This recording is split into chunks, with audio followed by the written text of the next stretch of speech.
Hello friend, welcome back to my channel Nari Ki दुनिया। मेरे vlog 2-3 दिन बाद आ रहा है। उसका रीज़न ये था, मैं अपने ससुराल गई थी, वहाँ पे फंक्शन था। तो उसके बाद मैं मंडे को वापस आई थी और ये मेरा ट्यूसडे का व्लॉग है, मंगलवार का 10 तारीख का व्लॉग है। तो तब से मैंने पढ़ाई कंटिन्यू करी थी। तो वहाँ तो बिल्कुल ही पढ़ाई नहीं, और फंक्शन अगर कोई किसी के यहाँ फंक्शन होता है तो वो वैसे भी नहीं पढ़ पाता। तो 3-4 दिन वहाँ पर लग गए थे फंक्शन में, और उसके बाद मैंने आके कंटिन्यू किया था तो मंगलवार से। तो अब मेरे व्लॉग रेगुलर आएंगे, क्योंकि अब मुझे कहीं नहीं जाना, 3-4 महीने तो कहीं नहीं जाना एटलीस्ट। तो अब मेरी अच्छे से स्टडी हो जाएगी। और मैंने ना अपना अराउंड 90 डे का प्लान भी बनाया है कि मुझे फरवरी तक क्या क्या टारगेट अचीव करना है। तो होली से पहले क्या क्या टारगेट अचीव करना है, अगर आप में से कोई इंटरेस्टेड होगा तो मैं बता दूंगी। लेकिन अभी ना सी-टेट का एग्ज़ाम है, और सी-टेट का मेरा भी पेपर है। तो मैं सबसे पहले भी, क्योंकि ये 10 तारीख का व्लॉग है और मेरा 14 तारीख को पेपर है, तो 3-4 दिन में थोड़ा सी-टेट का ही पढ़ूंगी, क्योंकि मेरा पेपर है। मैंने फिल कर दिया था, वैसे मेरा क्लियर है, लेकिन मैंने फिर भी ऐसी फिल कर दिया था। तो पेपर है तो पहले मैं उस पर फोकस करूँगी, क्योंकि कोई भी चीज़ है अगर हम उस पर ध्यान ना दें तो चाहे बेशक हमारा क्लियर है या निकला हुआ है, हमें कितना भी आता है, लेकिन हम एक बार प्रीवियस ईयर देखने या सब कुछ देखना पड़ता है। तो अभी मैं 3-4 दिन सिर्फ सी-टेट का ही पढ़ूंगी। और जब मेरा 14 को लास्ट पेपर ख़त्म हो जाएगा, 14 को ख़त्म हो जाएगा, तो 14 के बाद शाम को आके फिर मैं डी++ का पढ़ूंगी शाम को, या 15 से मैं कंटिन्यू करूँगी। तो मेरा 14 तारीख सैटरडे को एग्ज़ाम है, और ये ट्यूसडे का व्लॉग है। तो वैसे सी-टेट आसान होता है, अगर किसी ने एक बार दे रखा है तो आसान होता है। तो मैंने इस बार बी.एड डाली थी, तो मेरा ये था कि मुझे सी-टेट भी क्लियर करना है। तो बहुत सारे लोगों के कमेंट भी आते हैं कि इस टॉपिक पे बता दो, के.वी.एस के बारे में कुछ बता दो।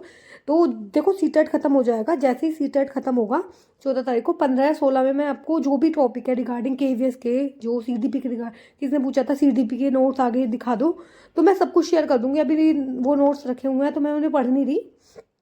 तो मैं सी-टेट के बाद फ्री हो जाऊंगी बिल्कुल, तो आराम से दिखा दूंगी। तो यहाँ मैं अपने हस्बैंड के लिए ब्रेकफास्ट बना रही हूँ, वो ऑफिस जाएंगे। और फिर मैं उसके अपने घर का काम जो भी था सारा निपटा लिया था। और मैंने सोचा जो भी, मतलब मेरा पेपर 2 है, पेपर 1 नहीं दिया भरा मैंने, तो क्योंकि बी.एड की बात करें तो बी.एड में पेपर 2 चाहिए, तो मैंने 2 ही फिल किया है। तो मैंने सोचा पहले सारे घर के काम निपटा लूँ, क्योंकि देखो मैं एक हाउस वाइफ हूँ, तो सारे घर के काम भी बहुत ज़्यादा इंपॉर्टेंट है। ऐसा नहीं है मैं कामों को अवॉइड कर सकती हूँ। तो आपको भी अगर ये है कि मैं 100 डे में क्या क्या करूँगी, क्या क्या मेरा टारगेट है, क्योंकि अभी तो वैकेंसी का कुछ नहीं पता कि डी++ की कब वैकेंसी आएंगी, तो किसी को कुछ आइडिया नहीं है।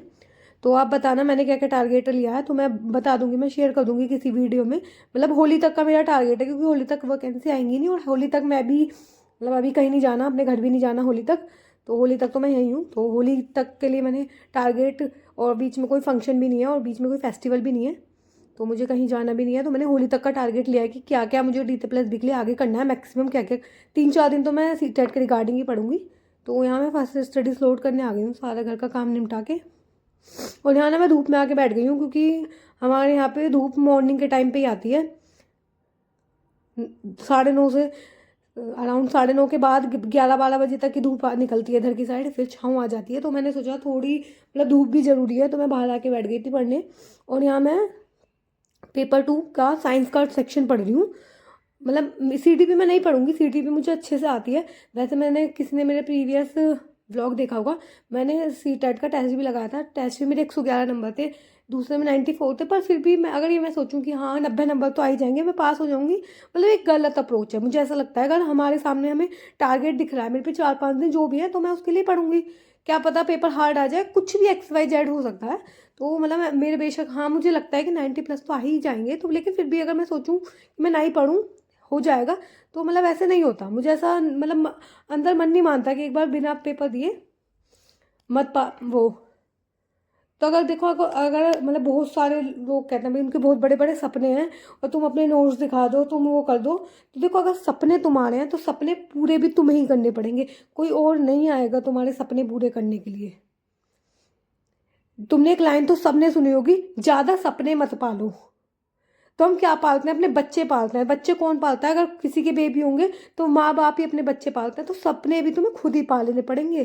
अब ये सोचो कि कोई और पाल दे उन सपनों को और तुम कामयाब हो जाओगे, अगर तुम अपने बच्चों को खुद नहीं पालोगे, खुद उन पे ध्यान नहीं दोगे, तो बच्चे कामयाब नहीं होंगे। तो अपने सपनों को भी अगर तुम खुद नहीं पालोगे, तो तुम कभी भी कामयाब नहीं हो सके कि कोई और नोट दे दे, कोई हमारी तरफ से मेहनत कर दे, या तुम शॉर्टकट कोई ढूंढ रहे हो, तो किसी भी चीज़ का कोई भी शॉर्टकट नहीं होता। शॉर्टकट से सक्सेस नहीं मिलती। अगर शॉर्टकट से सीटेट जैसा एग्ज़ाम निकल सकता है, और भी कोई टेट वेट वाले एग्ज़ाम निकल सकते हैं जो मेन एग्ज़ाम होते हैं, लाइक हम KVS की बात करें, DSSB की बात करें, वो शॉर्टकट से नहीं निकल सकते। और शॉर्टकट से कामयाबी मिल भी रही है ना, तो वो टेम्परेरी होती है, मतलब वो परमानेंट नहीं होती। तुमने सबने रानू मंडल का नाम सुना होगा, जो स्टेशन पे गाना गाती थी, तो मतलब वो शॉर्टकट से फेम हो गई थी, एक उन्हें नाम मिल गया था, लेकिन शॉर्टकट उन्होंने देखा शॉर्टकट से, और वो आगे अब उन्हें कोई भी नहीं जानता वो कहाँ है, क्या कर रही है, कुछ नहीं पता। तो शॉर्टकट, अगर तुम ये सोच रहे हो कि शॉर्टकट से सब चीज़ें हो जाएंगी, तो शॉर्टकट से 1 या 2 एग्ज़ाम निकल सकते हैं, जो मेन एग्ज़ाम है कि जॉब लग जाए, जॉब वाला नहीं निकल पाएगा।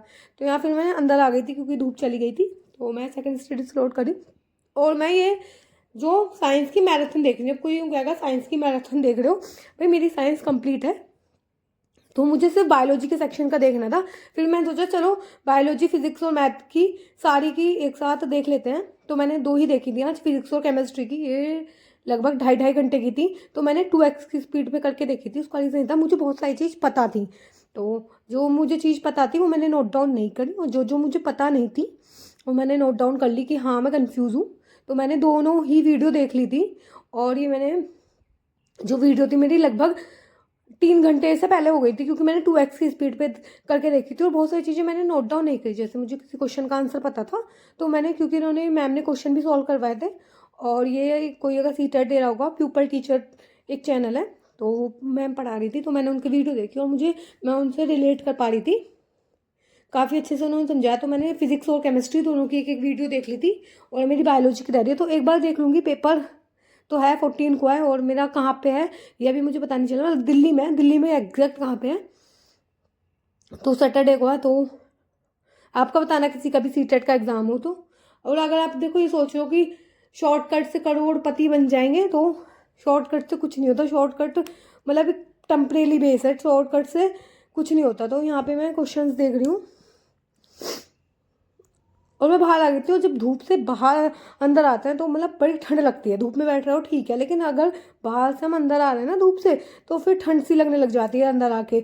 और अगर अंदर ही काम कर रहे हैं तो इतनी नहीं लगती, लेकिन बाहर से आने के बाद अंदर ठंड लगती है। तो मेरे चैनल पे मोस्टली हाउस वाइफ ही हैं, मतलब मोस्टली ज़्यादातर। तो भाई सबका ही आता है कि हम कैसे काम करें, क्या कैसे मैनेज करें। तो देखो आप कोशिश करो 10 या 10:30 तक, मैक्सिमम 11 बजे तक टोटल काम कर लो। जो 3 घंटे, तो जो सुबह के 3 घंटे हैं वो पढ़ाई को दे दो, क्योंकि 12-1 बजे तक तो माइंड पूरा एक्टिव रहता है, या मॉर्निंग के टाइम एक्टिव रहता है, या सुबह की बात करें 4 बजे से। तो मैं भी कोशिश करूँगी, सर्दियों में 4 बजे तो पॉसिबल उठना नहीं है, लेकिन कोशिश करूँगी 1 घंटा पहले उठूँ, तो 1 घंटे में जो ज़्यादा लर्निंग वाली चीज़ें वो पढ़ लूँ, क्योंकि एग्ज़ाम का कुछ नहीं पता कि मार्च में हो जाए, अप्रैल में हो जाए। बहुत सारे लोग कमेंट करते हैं कब होगा एग्ज़ाम, तो देखो मुझे नहीं पता। वो वाली बात है ना, कर्म करते रहो फल की इच्छा मत करो, तो यही है, कर्म करते रहो, कभी तो पेपर हो गई। और ना एक जो लोग होता है ना संगत, संगत के बारे में, कि संगत का बहुत असर पड़ता है। तुम्हारे आसपास जैसा एटमोसफेयर होगा, पढ़ाई का एटमोसफेयर होगा, तो तुम पढ़ोगे।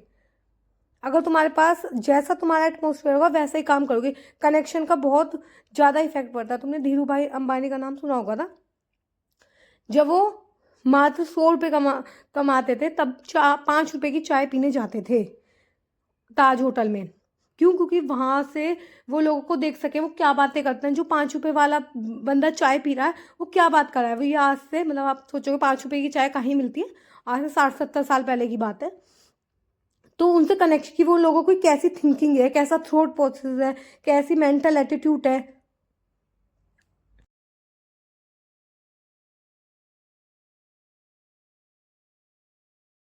तो आप जैसे लोगों के साथ बैठते हो, वैसा अगर आपको एटमोसफेयर बनाना है, अच्छे दोस्त बनाना है, तो अच्छे दोस्तों का वो लोग की डिस्कस भी करना है, पढ़ाई का भी। मैं ही बता दूं, मेरे 3 से 4 फ्रेंड्स हैं जिन्होंने, हमने ग्रुप बना रखा है, जिसमें हम डिस्कस करते हैं कि मतलब आज ये कंप्लीट करते हैं, आज ये कंप्लीट करते हैं। मैं हुई ही उसमें सबसे पीछे चल रही हूँ। उसका रीज़न एक है, वो तीनों अनमैरिड हैं, 2 लड़के हैं 1 लड़की है, तीनों अनमैरिड हैं, और मैं ही मैरिड हूँ, तो मैं पीछे रह जाती हूँ उनसे सबसे। और यहाँ मैंने कंप्लीट कर दिया, और जो जो मुझे सिर्फ नहीं आता था मैंने वो नोट डाउन किया कि हाँ मुझे नोट डाउन करना चाहिए। और मैंने ऐसा कुछ ज़्यादा सच नोट डाउन नहीं किया। ये 2.5 घंटे की 2 वीडियो थी, तो मैंने दोनों वीडियो देख ली थी और उसके बाद मैंने थोड़ी देर रेस्ट किया था। और क्योंकि मतलब पूरा दिन तुम काम करते हो तो काम करके ऑब्वियसली थक जाते हो। फिर शाम हो गई थी और शाम को मतलब मैं पढ़ी नहीं थी, थोड़ा मन नहीं करना था क्योंकि 2-2.5 घंटे की वीडियो थी। तो मैं अपने हस्बैंड के साथ मंदिर आ गई थी और मंदिर से आने के बाद जस्ट हम, क्योंकि ट्यूसडे का व्लॉग है, हम मार्केट आ गए थे और मार्केट में ये क्रिसमस का ये सब लगे हुए हैं तो कुछ लोग खरीद रहे थे। हम तो क्रिश्चियन नहीं है तो हम तो ये सब नहीं खरीदेंगे, तो मैं तो सिर्फ देखा था और कैप्चर कर लिया था फ़ोटोज़ वगैरह। तो बहुत अच्छा लगता है, जैसे भी फेस्टिवल आता है तो कलरफुल वाइब्स आ जाती है। दिवाली हो या कोई भी फेस्टिवल हो, उसका एक अलग ही क्रेज़ रहता है। तो क्रिसमस भी बहुत ही मतलब अच्छा फेस्टिवल है। और फिर मैं घर आ गई थी। घर आके मैंने सोचा कि चलो थोड़ा सा और पढ़ लेते हैं, क्योंकि मुझे पर्सनली ऐसा लगा नहीं कि मैंने ज़्यादा पढ़ाई करी है। क्योंकि जो बात करूँ तो मेरे को साइंस आती थी और सारी चीज़ रिवीजन ही करा है, तो मैंने सोचा थोड़ा सा और पढ़ लेता हूँ। जब हम 3 से 4 दिन का गैप लगा देते हैं, जैसे मैं ससुराल गई थी, वहाँ फंक्शन था तो 3 से 4 दिन का पूरा गैप लगा, तो वो वाली स्पीड नहीं बननी थी जो डेली बनती है। तो धीरे धीरे बनेगी तो हफ्ते भर में आ जाएगी वो। तो स्टार्टिंग में थोड़ी ऐसा लगता है कि हाँ 1-2 चीज़ नहीं पढ़ी जाती। तो आप भी जब बहुत लंबे टाइम के बाद, मतलब जब देखो 3-4 दिन में ही ऐसा हो सकता है, जब तुम लंबे टाइम के बाद पढ़ रहे हो, तो अगर ये सोचो एक साथ 6 घंटे पढ़ रहे होंगे, नॉट पॉसिबल। तुम्हें उसको टाइम को स्लॉट में बांटना ही पड़ेगा। सिर्फ 2 घंटे का स्लॉट लेके बैठो, क्योंकि 2 घंटे पढ़ना बहुत आसान है। उसके लिए भी आप पोमोडोरो टेक्निक है, उसको यूज़ करो। 25 मिनट पढ़ना, 5 मिनट का ब्रेक लेना, फिर 25 मिनट पढ़ना और फिर 5 मिनट का ब्रेक लेना। तो ऐसे 1 घंटे की पढ़ाई हो जाएगी और हंसी खेल में, और हमें पता भी नहीं चलेगा। तो आपको भी जो अपनी आसपास की सोसाइटी बनानी है ना, वो ऐसी बनानी चाहिए कि हाँ भाई तू कौन सा टेस्ट लगा रही है, तू बहन क्या कर रही है, तेरे कितने नंबर हैं। तो उससे क्या होगा कि हमारे अंदर एक कॉन्फिडेंस होगा, अच्छा उसके कितने नंबर आ रहे हैं, नेक्स्ट पेपर में हमें उससे ज़्यादा लाना है। जब भी मुझे टेस्ट लगाना होता है तो हम आपस में डिस्कस करते हैं कि हाँ कब लगाना है। और सच बताऊँ, सबसे कम नंबर मेरे ही आते हैं, क्योंकि मेरी शादी हो चुकी है, वो सब अनमैरिड है, तो उन पर मेरे से ज़्यादा टाइम है और मैं उनसे सबसे पीछे चल रही हूँ। तो एक हेल्दी फ्रेंडशिप रखो सबके साथ। और उसमें भी एक ये होना चाहिए कि हाँ हम तेरे से ज़्यादा नंबर ला रहे हैं। एक ये नहीं कि मतलब मैं तुझे अपने नोट्स नहीं दिखा रही, मैं तुझे अपना वो नहीं दिखा रहा। होता है ना, लड़कियों में ज़्यादा होता है कि नोट्स नहीं दिखा रही या ये हमें कुछ नहीं करना।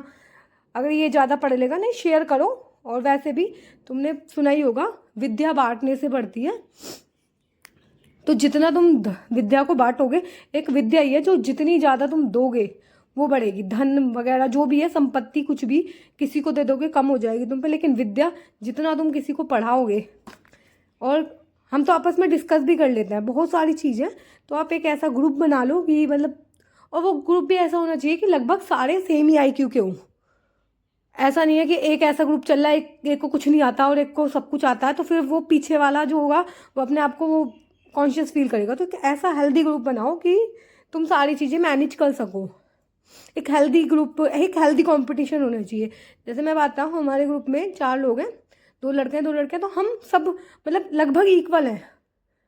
और उसमें मुझे लगता है कि हाँ मेरे 3-4 दिन वेस्ट हो गए, तो मुझे वो कवर अप भी करने होते हैं। तो एक हेल्दी ग्रुप बनाओ और साथ में डिस्कस करो। टेस्ट लगा रहे हो तो डिस्कस करो, किसी क्वेश्चंस पे डिस्कस करो। तो ये सब तुम एक हेल्दी कंपटीशन कर सकते हो किसी के भी साथ। उसे आधा घंटा, और ऐसा नहीं 24 घंटे उसी से बात करनी है, आधा घंटा डिस्कस कर लो तेरा कैसा हुआ क्या हुआ। और मेन फोकस अपनी पढ़ाई पे ही रखो।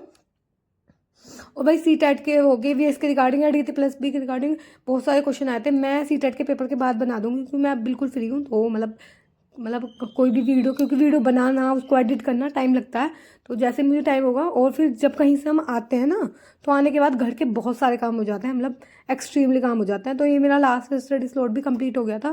तो आज की वीडियो में इतना ही। अगर आपको वीडियो पसंद आई है तो वीडियो को लाइक करना, चैनल पे नए हैं तो सब्सक्राइब कर देना।